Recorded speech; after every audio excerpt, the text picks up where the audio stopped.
السلام علیکم دوستانو، په دې ویډیو کې دوه ډوله د اچارو جوړولو طریقه در سره شریکوم چې یوې د سرکې او بلې د اوري اچار دي.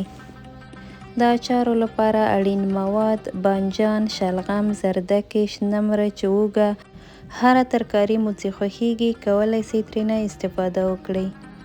په همدغه طریقه باندې ټولې ترکاریانې اوبو سره جوش کړئ. 80% باید نرمې شي. سبزیانو ته مو چې جوش ورک په یو جالۍ لوښي کې واچوئ. اوبه باید په بشپړه توګه لرې شي. اوږه او مرچ په دغه رقم باندې میده کړئ. دې سره مو اچار ډیر خوندور راځي. یوه قاشوغه سره مرچ ور اضافه کړئ. د ضرورت په اندازه باندې مالګه ور اضافه کړئ. سرکه ور اضافه کړئ چې ما دلته 2 ګیلاسه سرکه 4 ګیلاسه جوش شوي اوبه ور واچولې. که ستاسو خوښیږي چې اچار مو ډیر توند وسي نو کولی شئ سرکه ډیره ور اضافه کړئ. اوبه مو چې کله جوش کړئ مخکې له دې نه چې موادو ته ور واچوئ پرېږدئ چې لږ یخې شي. ډیرې باید ګرمې نه وسي. یوه قاشوغه سیادانه هم ور واچوئ ځکه د اچارو خوند لا زیاتوي او په روغتیا کې ډیرې ګټې لري.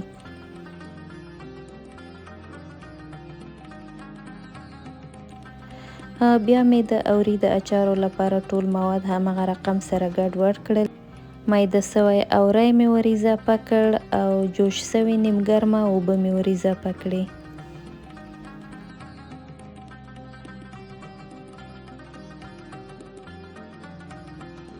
په همدغه ترتیب مرچ او اوږه هم ور اضافه کړئ. مواد ټول ښه سره ګډ وډ کړئ او د خپلې خوښې مطابق مردبان کې واچوئ.